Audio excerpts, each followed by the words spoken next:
to scramble pretty fast on that last video because we were generating a lot of oxygen gas and a little bit of water vapor. So this has already started to, you might say, crush itself. You want to say it that way, but we know what's true about how this gets crushed.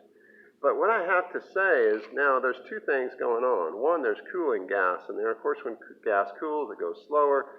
There's not as much then pressure on the inside, and the bottle will start to get crushed.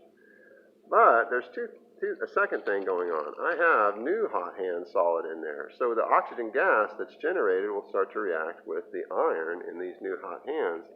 And I didn't want to use a lot of peroxide because I don't want a lot of water vapor in there. So what's kind of cool is that they have vermiculite in these that absorbs water. So hopefully, one, it'll shrink because it's getting cool.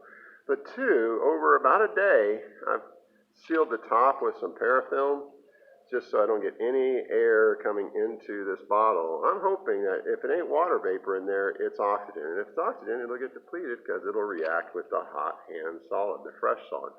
So again, in review, what did I do? I put old hot hand solid in there, and I guess about 5 grams or so. And then I put some peroxide in there, and I'll look at the numbers, but about maybe 10 mils.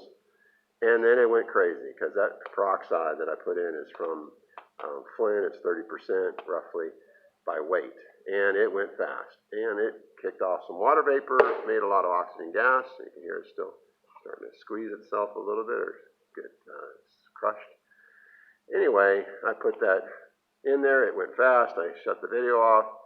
I then waited to stop producing vapor, and as quick as I could, made a little bit of a mess, as you can see. I put the hot hand solid that's fresh in there.